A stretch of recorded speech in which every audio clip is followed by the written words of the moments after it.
मैं विनय निगम आज आपका स्वागत करता हूँ।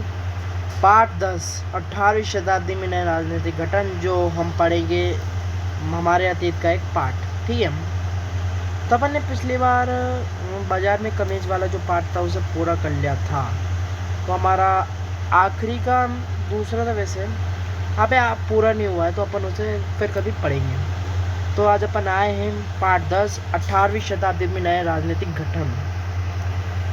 यदि आप मानचित्र 1 और 2 को ध्यानपूर्वक देखें तो आपको पता चलेगा कि 18वीं शताब्दी के पूर्वार्ध के दौरान उपमहाद्वीप में कुछ विशेष रूप से उल्लेखनीय घटनाएं घटी।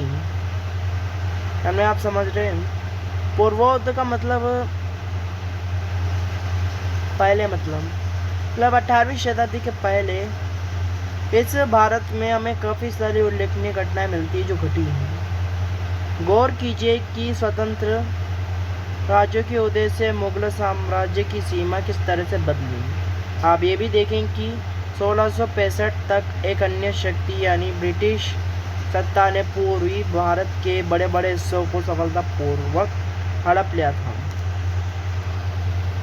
कहने का मतलब है कि जो मुगल थे ना, उन्होंने हमारे भारत को लड़के हड़पा था, जबकि हमारे जो अंग्रेज भाई थे उन्होंने बस एक तरीका आजमाया, जो अगर आज भी आजमा दो ना तो दो दोस्त फट से अलग हो जाएंगे। फूट, यानी अंग्रेज़ों ने डायरेक्ट फूट डाली थी और हमारा पूरा भारत अलग हो गया था। लेकिन महात्मा गांधी जी की कृपा से हमारा पूरा का पूरा भारत एक हुआ और अंग्रेजी ये भारत छोड़ के चले गए। हाँ, तो देख सकते हैं पूरा का पूरा मानचित्र है मुगल सीमा के बाहरी सीमा।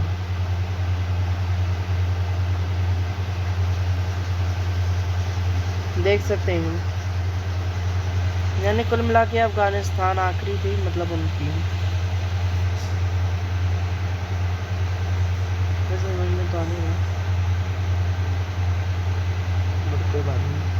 हाँ, हमें ये दर्शाते हैं कि 18वीं शताब्दी एक ऐसी अवधि थी जब भारत में राजनीतिक परिस्थिति अपेक्षाकृत एक छोटे से समयांतराल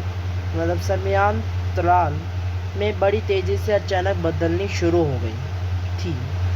इस अध्याय में हम 18वीं शताब्दी के पूर्वार्ध, मोटे तौर पर 1707 में जब औरंगजेब की मृत्यु हुई थी, से 1761 तक जब पानीपत की तीसरी लड़ाई हुई के दौरान उपमहाद्वीप में उत्पन्न हुई नई राजनीतिक शक्तियों के बारे में पढ़ेंगे। यानी इसमें 1600 मतलब इसमें 1707 से 1761 लिखा गया, तो इसमें होगा भी सही। ठीक है, यहाँ पे मुगल साम्राज्य और परवर्ती मुगलों के लिए संकट की स्थिति। अध्याय 4 में आपने देखा कि मुगल साम्राज्य अपनी सफलता की ऊंचाई पर किस प्रकार पहुंचा था। फिर 17वीं शताब्दी के अंतिम वर्षों में उसके सामने तरह तरह के संकट किस प्रकार खड़े होने लगे थे। ऐसा अनेक कारणों से हुआ था। बादशाह औरंगजेब ने दक्कन में 1679 से लंबी लड़ाई लड़ते हुए साम्राज्य के सैन्य और वित्तीय संसाधनों को बहुत अधिक खर्च कर दिया था।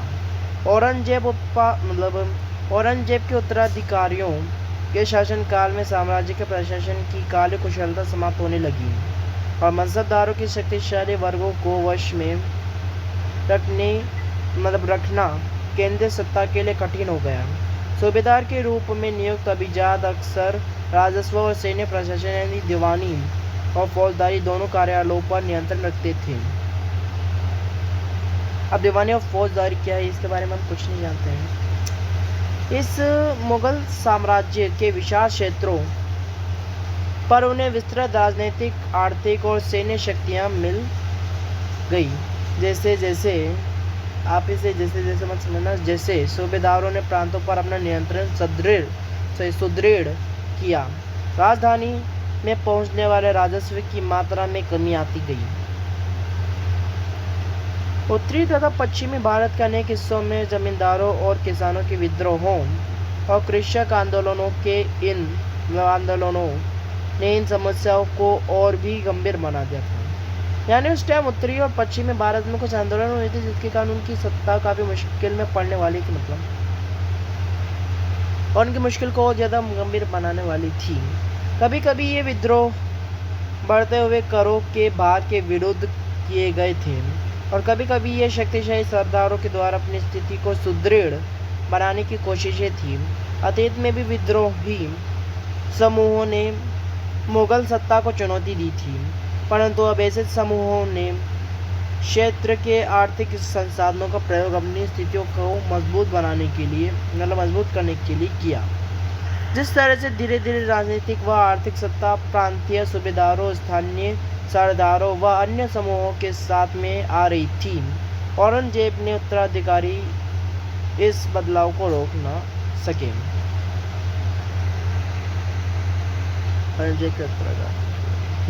भरपूर फसल और खाली तिजोरियां।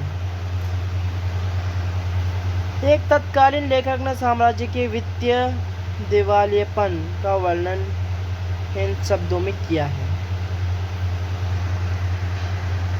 तो सुनते हैं। बड़े जमींदार निस्सहाय और निर्धन हो गए। में जो बड़े जमींदार थे, जो मनसबदार मत समझना, जो बड़े जमींदार थे वो गरीब हो गए फट से। के किसान वर्ष में 2 फसलें उगाते थे, लेकिन उन्हें दोनों में से कुछ नहीं मिलता है। अब उनके जो किसान थे वो 2 फसलें उगाया करते थे, लेकिन अब उन्हें उसमें से कुछ भी नहीं मिल रहा है।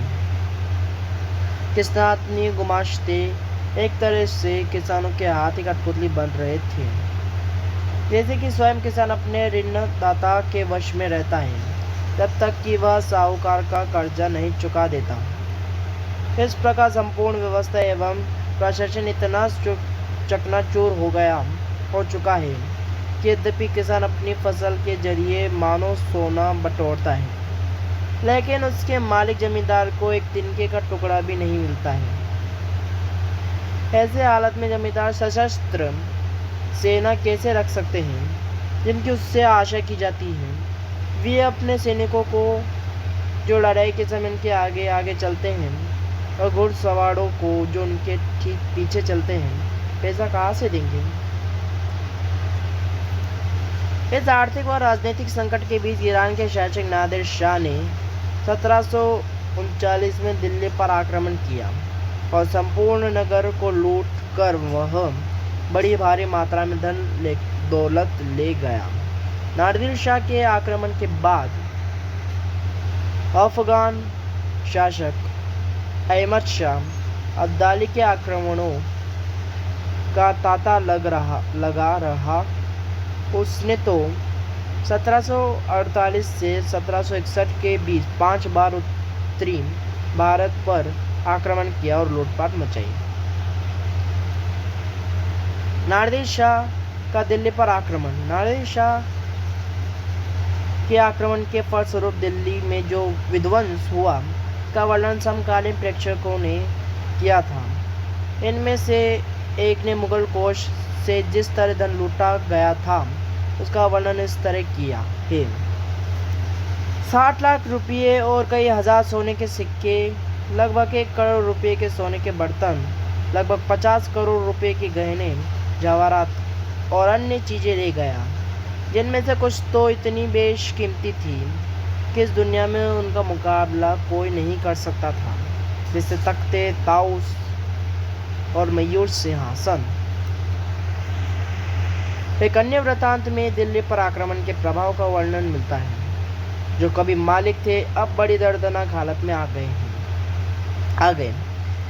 जिन्हें कभी भरपूर आदर इज्जत दी जाती थी, उन्हें अब प्यास बुझाने के लिए पानी भी नहीं मिलता। अलग थलग पड़े लोगों को उनके कोनों से खींचकर बाहर निकाल दिया गया। दौलतमंदों को भिखारी बना दिया गया। जो शौकीन लोग कभी तरह तरह के सुंदर कपड़े पहनकर पोशाकों का नया नया फैशन चलाते थे, अब नंगे घूमने लगे। और जिनके पास जमीन जायदाद की कोई कमी नहीं थी, वे अब बेघर हो गए।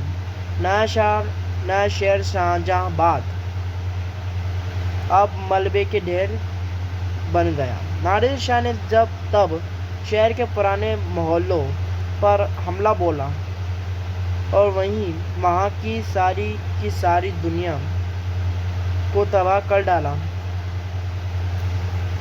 साम्राज्य पर सब ओर से दबाव तो पड़ ही रहा था। अभिजातों के विभिन्न समूहों के पारस्परिक प्रतिद्वंदिता ने उसे और भी कमजोर बना डाला। यह अभिजात तो बड़े गुटों में बटे हुए थे। ईरानी और तुरानी तुर्क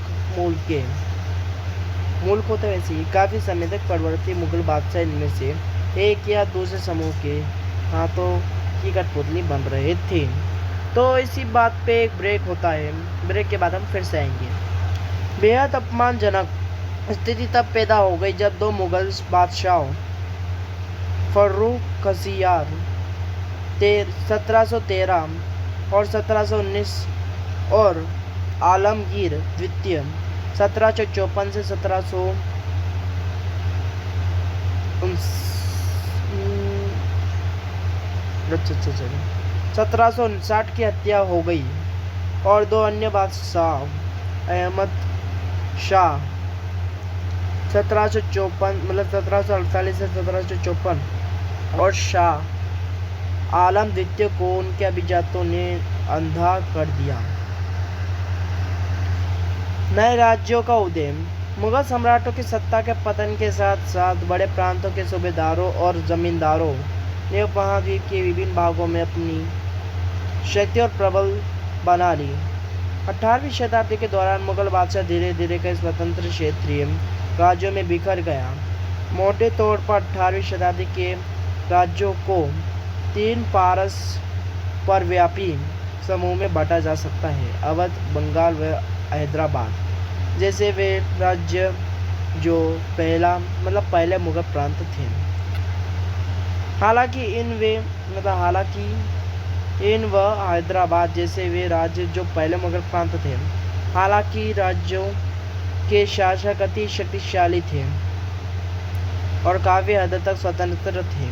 उन्होंने मुगल बादशाह से औपचारिक तौर पर अपने संबंध नहीं तोड़े और ऐसे जो मुगलों के पुराने शासनकाल में वतन जागीरों के रूप में काफ़ी स्वतंत्र थे। इनमें कई राजपूत प्रदेश भी शामिल थे तथा तीसरी श्रेणी में मराठों, सिखों तथा जाटों के राज्य आते हैं। ये विभिन्न आकार के थे और इन्होंने कड़े और लंबे सशस्त्र संघर्ष के बाद मुगलों से स्वतंत्रता छीन कर ली थी। पुराने मुगल प्रांत। अब हम इन्हें अगली बार पढ़ेंगे। इसी के साथ आपको बाय बाय।